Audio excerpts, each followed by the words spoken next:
Hello.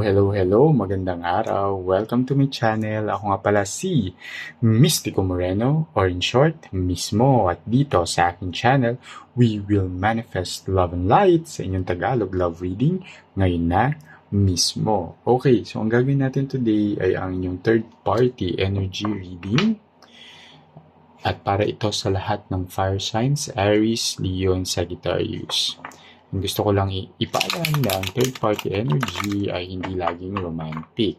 So, bukod sa romantic third party, anything or anyone na nakaka-apekto sa connection mo with your person or may effect sa relationship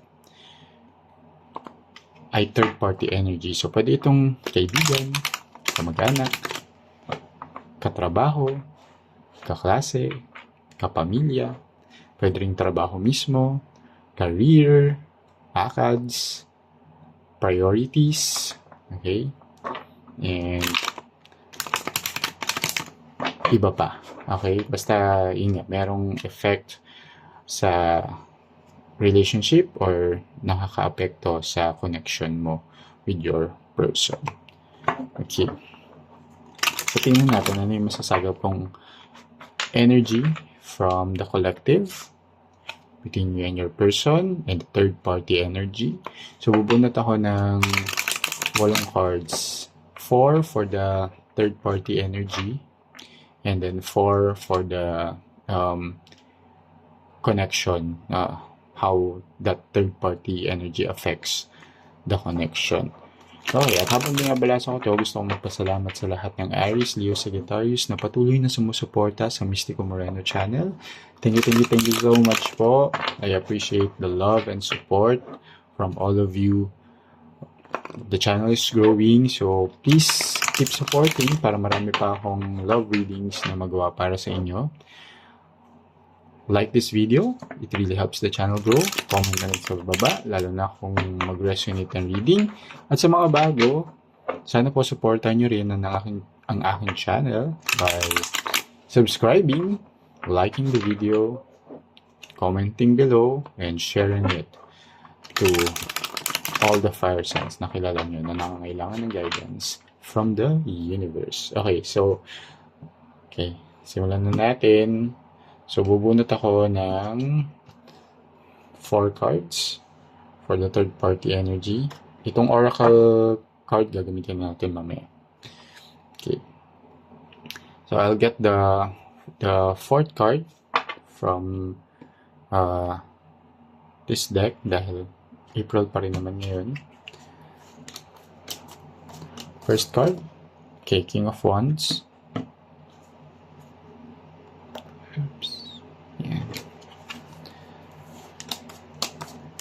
Second card, 5 of Pentacles.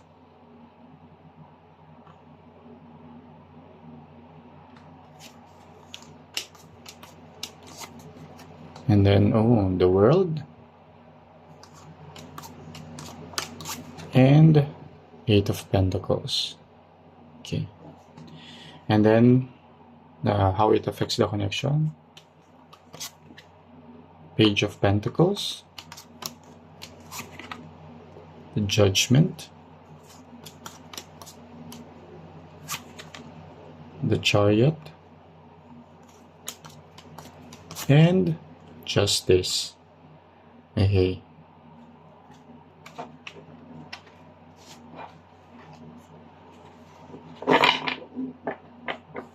Bottom of the deck, 8 of Wands. So this is the energy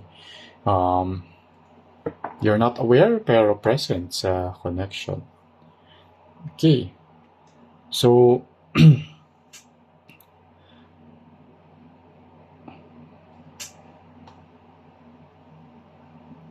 what I see here, lalo na there's a wand, wands and pentacles ang lumabas dito, the major arcana na. And, I see here that the third party energy is not really something romantic. Mas career siya or someone from work. So, pwedeng co-worker ng person ninyo or coworker mo, pwedeng work mo o work ng person mo, or career ninyong dalawa that is affecting the relationship, lalo na when it comes to settling down. Okay? Okay, so ang nakikita ko dito yung person ninyo, and the roles can be reversed your person is struggling financially. And kaya siya masyadong into work at the moment. May gusto siyang i-prove din sa inyo. With the King of Wands, Five of Pentacles, the World card, and Eight of Pentacles, ito yung nakikita kong third-party energy. Especially with the King of Wands that dahil nga dito sa struggle, may gusto siyang patunayan when it comes to being able to support the relationship financially. Okay? And kaya mas nagiging siya into work. Parang ang dating pa nga dito, hindi siya workaholic pero hindi siya workaholic in a sense na innately workaholic siya. Gets? Pero may gusto siya kasing patunayan nga about being able to handle or support the relationship financially. Kaya siya nagtatrabaho more than what is needed. Kasi with the King of Wands, ito yung medyo yung taking into action what you really desire. Okay? And yung si King of Wands, may energy siya of being proactive, being bold. Yan. So, yun, ginagawa nga niya yun out of necessity. Hindi siya talaga parang, kasi di ba may mga tao na talagang workaholic. Yung tipong, okay naman sila financially, pero hinahanap ng katawan nila na talagang magtrabaho kasi their mind is running even at rest.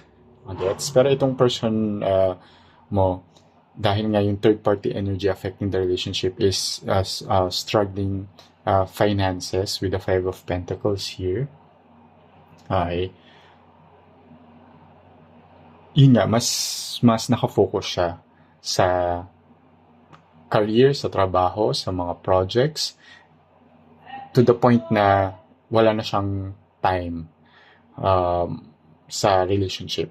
Although in his or her mind, parang ginagawa niyo yun for the relationship to work or para magtagal dahil nga meron kayong issues sa finances, di ba? Parang naka-focus siya sa work, pero ang root nung pagtatrabaho niya is dahil sa relationship. Okay? Dahil ang goal din naman niya is to settle down with you, with the World card here.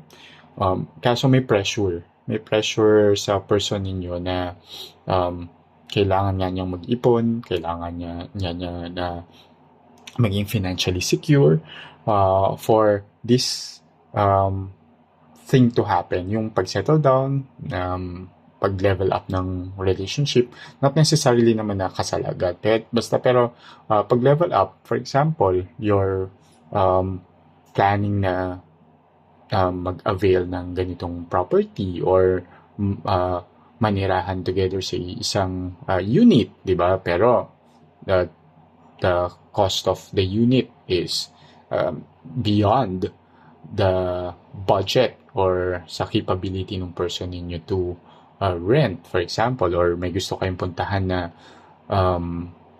place, travel nyo together for your anniversary. Okay? Pero again, lalo na sa taas ng mga bilihin ngayon, even the flights are so expensive, di ba? Parang that one is struggle. Pero gusto niyang gawin. Kaya siya na workaholic dahil gusto niya yung ibigay sa'yo pero at the moment hindi niya magawa pa kaya too much pressure kaya wala siyang time din sa relationship. Okay, and here with the Eight of Pentacles, he's really putting a lot of effort dun sa gusto niyang mangyari. Very committed naman siya. And talagang ang goal niya is ma-provide yung needs mo through working too hard. Kasi sabihin natin, kahit sabihin mo na hindi mo need yung pera, pero kung wari, ang need mo is time to celebrate together the anniversary or gusto mo makasama siya in a date, in a like dinner or something or lumabas kayo together, parang yung usual yung ginagawa before hindi nyo na magawa ngayon and yun yung hinahanap-hanap mo. However, struggling nga siya financially. So, para sa kanya, pag yung mga dating ginagawa, hindi na nga magawa ngayon kasi nga kulang sa budget, but he or she is working on it. Yun naman yun. And how it affects now the relationship. So, yun yung third-party energy. It's really about the struggle, the finances, the career, work. So, yun yung nagkaka-apekto sa relationship. Pero at the moment, with the Page of Pentacles here, there's the Page of Pentacles is a long-term potential. So, something na tangible yung actions. And nakikita mo naman na, okay, I guess you just have to be more understanding in the current relationship dynamics na meron kayo. So, yeah, struggling financially, but you have to really support your person sa, minsan kasi parang, mas nape-pressure yung tao kapag, wala siyang nakikitang support. Pero pag nakita niya support na, uy, okay lang yan, we'll work on this together, lalampasan natin to, everything will work out sa favor niyo. And I can see here na very siya, parang he or she feels sorry for himself and for the relationship. Alam mo, kahit siguro hindi niya pinapakita sa'yo, alam mo yun, yung parang sorry siya. Yung feeling na, uy, sorry wala akong pera. Uy, sorry, hindi kita malalabas sa date ngayon. Or sorry, hindi ako makaka-commit sa parang plans natin mag-travel on our anniversary. Yung magandang energy ba? Kasi like with the Judgment card, it's a card of asking like forgiveness or parang gusto yung energy na gusto mong i-redeem yung sarili mo.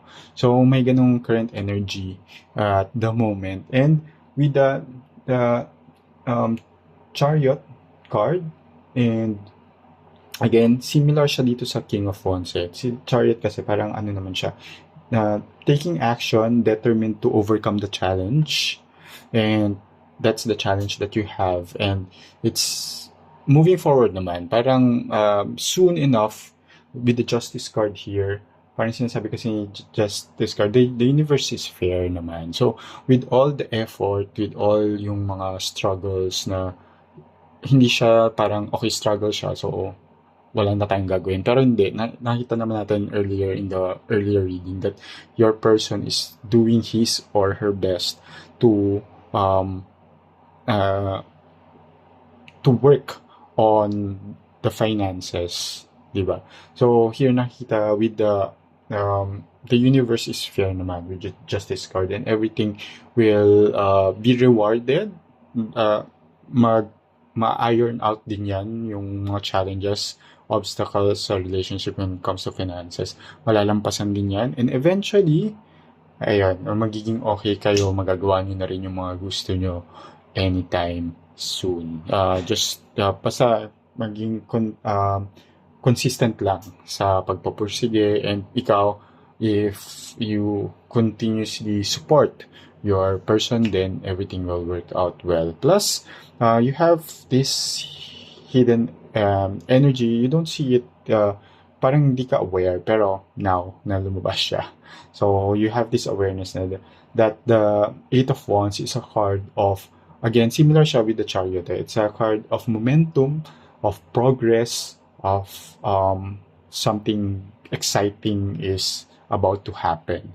So, again, that finances at currently, it may be parang stuck kayo in that struggle, pero with hard work and perseverance and determination, it's moving towards something positive. Talagang gumagaling. Kasi, kuwari, hawak ko yung pentacles, then it's moving up naman, and everything will go well in sooner than you expected. So, kapit lang, continue supporting your person. Hindi rin makakatulong yung kuwari, wala ka ng oras sa akin, puro ka na lang trabaho, puro ka na lang ganito, puro ka na lang sub sa project, sa career, ganyan. Instead of saying that, kasi nga may pinanggagalingan yung pagiging workaholic ng person ninyo. Just support, just say in a nice and supportive tone na nandyan ka lang, susuportahan mo siya kung may kailangan siya ng tulong, you're willing to help, and you're also there working on the your finances din para makatulong sa mga finances ng relasyon. Okay? So, ayan. So, sana nakatulong itong reading na to. And before I close, tingnan natin ano yung advice din ni Universe sa'yo. Okay? With this oracle card. Okay. So, muna kang tatlong card.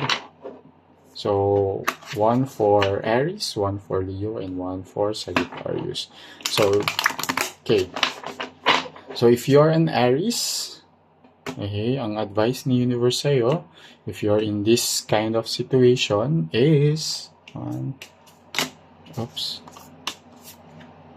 yan,